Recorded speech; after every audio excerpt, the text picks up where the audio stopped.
Hello, in this video, we will be seeing how to find the diameter of a binary search tree and build a solution in JavaScript, also computing the time complexity and space complexity of the solution that we will be building.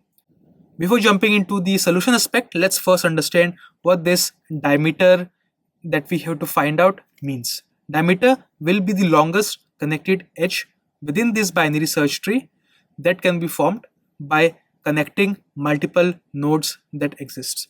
For example, one way we can try to find the diameter is you start this edge, connect this edge and connect this edge.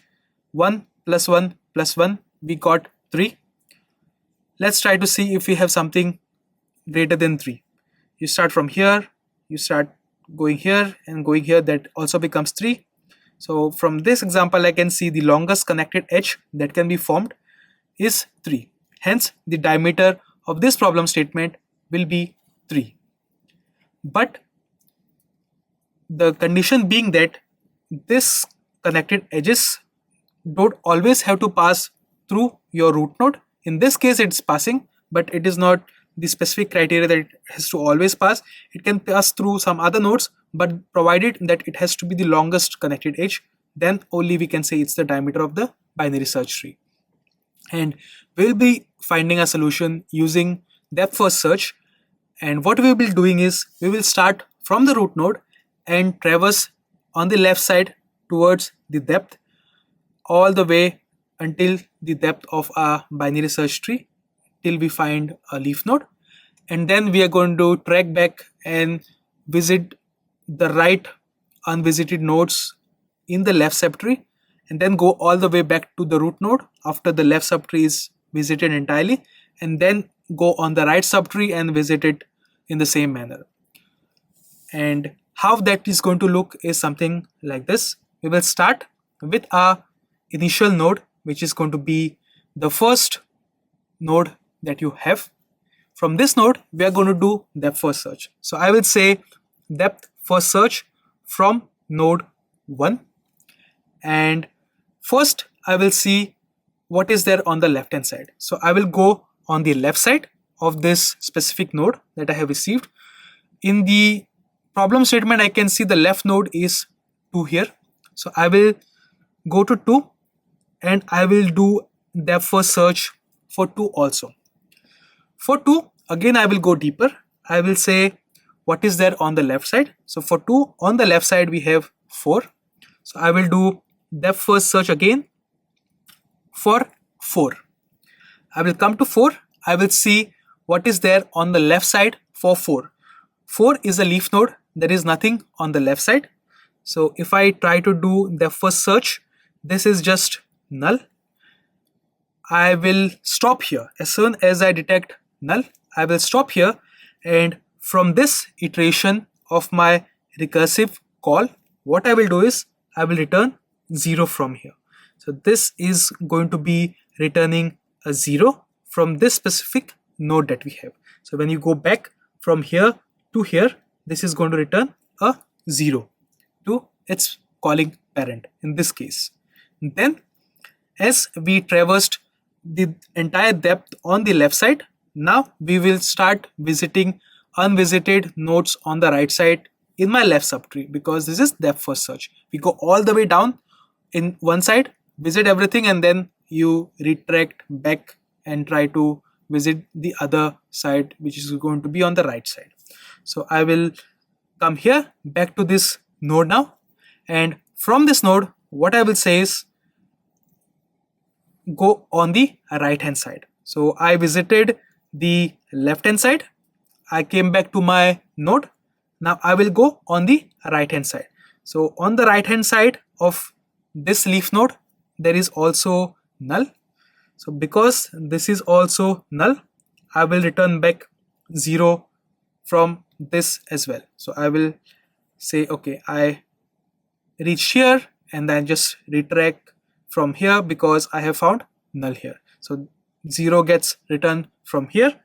Now once you reach this point, I will see from this is there anything missing? So I visited all the nodes that could possibly visited from this node. So I backtrack again to my root node. So from here, what I will say is go back from here to my root node. Now when we came from the leaf node left side, it was null. So we returned 0 here. When you go from the left node to the root that is going to be calling it, in that case, what we will do is we will find the maximum from the children that you have of your specific node. So this node, which has a value of 4, has this 2 children which gave 0 and 0. I'm going to pick the maximum depth of these 2 nodes that I got, that was 0, and I'm going to add 1 to it. 1 is going to be added because this is going to be one edge that we have here. That's why we add 1. So 0 plus 1, we are going to get 1 here. So we are going to return 1 when we backtrack from this node having value 4 to the calling node that we had here. Now at this point, I have seen that on this left hand side of the subtree everything is covered. Now I can go on the right hand side of this specific node that we have. And similarly, what we will do is go on the right hand side and call DFS of the right side node, which is 5. So I will call DFS for 5. And similarly for 5, I will first go on the left hand side. So I will see what is there on the left side of this leaf node. There is nothing, it's null. So I will say do DFS and this is null. And because it is null, I'm also going to keep returning 0 from here. Similarly, then I go on the right hand side. I see this is also null. So I will return 0 from here as well. Now at this point of time, I want to go back from here to here. The same logic applies, that this path is 1 and then I take max of whatever was returned from this 2. This 2 returned 0, so it was 0. So I will just say 0 plus 1, which is going to give me 1 itself in this case also. And I have traversed all the nodes that exist in this section that I have here, which were the left subtree and the right subtree of this specific node that we had. Now from the left subtree we saw the depth was 1, and from the right subtree we saw the depth was 1. Now from this node I will go back to its parent, and when I go back to the parent I will follow the same procedure again. What I will say is, from the nodes that I had, which were this node and this right side node, what was the maximum depth that you had? This was 1, this was 1. So max of this 2 is going to be 1 itself. And to that 1, I will just add 1 because I have this as my connecting edge, which gives me 2. So I have 2 as the depth on the left hand side, which I could find. And now I will come back to my root node, which is here, and I will see what is my current status. We can see we have covered everything on the left subtree that we had. Now we will do the same thing on the right subtree. So we will say do a depth first search on the right hand side now with a value that is 3. Of this node, visit the left subtree. I will do DFS on left side. Left side we have nothing because this is a leaf node itself. So this is going to be returning back 0. Go on the right hand side. Again, this is also null. We are going to return 0. We traversed these 2 nodes, and from this node now I want to go back to the parent. So when I go back to the parent, what is the depth is going to be the max of this two that we have here plus 1, because this one is the depth of this edge that we have here. So to that we just add 1 plus 0 becomes 1. So we said on the right hand side the depth we could find is 1. Now what we will do is, we found depth on the left hand side to be 2, we found depth on the right hand side to be 1, and we have reached our root node again. At this point what we will do is, we will see that the diameter is going to be whatever edges you had on your left hand side plus whatever edges you had on your right hand side. And to do that, let's dive again into our problem statement. So what we will say is, now that we have covered the entire tree, let's dive deeper again into it and try to keep track of diameter once more. So I will follow the same path, but this time in the path I will try to keep track of the sum of my left path and my right path via a diameter tracker. So now I will say keep a track of my diameter, and I will keep traversing from the same path that we just now saw. So what I will say is, when I traverse, it will look something like this. From here I went to the node which is 2, from here I went here, and then I went to this, I went to this, I came back here.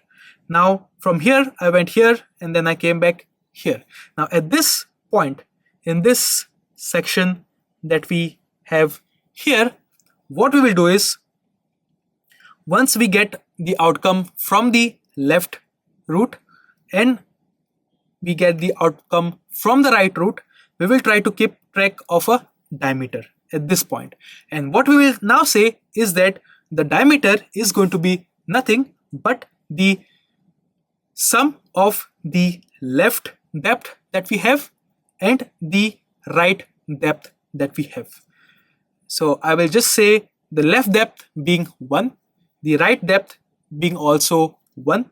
In this case I will just say 1 plus 1, which is going to be 2, and this is going to be my latest value of my diameter that I'm going to have with me. Then we said we backtracked from here to here, and then we went on the right hand side, we found these were null nodes, and we return a depth of 1 here, and we return a depth of 2 here. Now we will consider this that we have, and now I will again try to see, okay, what is my left depth? 2. What is my right depth? 1. I will do 2 plus 1, which is going to give me 3. Now this 3 is going to be greater than my current diameter that I have, so I will just override the value, and my latest diameter is going to be 3, and I have traversed all the nodes and come back to my root node that I had. And that's pretty much it in terms of implementation. We just do depth first search all the way like this, and go like this, and then go here, and then once you come back here, we keep on keeping track of this diameter value, which is going to be sum of left depth plus right depth, and whichever is going to be the max that is going to exist. And we just keep on overriding the value as we go ahead with our DFS. And that's pretty much it in terms of the theory part of it. I will translate this into code aspect for us, and how it will look is something like this. What we will say is keep a tracker for the diameter value that we have. I will just say diameter is going to be 0, and in the end the problem statement says give us back the highest depth, which is going to be connected edges, and that value is going to be a diameter. So I'm just going to return my diameter at the end, and I'm going to have a depth first search mechanism wherein it will just take a node, and that node will be called recursively. So I need a trigger point for this recursive call. the trigger point is going to be my root node itself. And then I need an exit condition. Why I need an exit condition is because as we started here, we went to the node with a value of 2, we went to the node with a value of 4, and then you saw there were no leaf nodes because this was the leaf node itself. So on the left side also we had nothing, and on the right side also we had nothing. So because of that, I have to make sure that I don't go in an infinite loop. So if node itself is going to be null, then just return 0, which we were returning from this node as 0 here. And otherwise you compute the left path that you have and the right path that you have, and then you try to find whatever is going to be the maximum and add 1 to it when you return back to its parent. So how that will translate is something like this.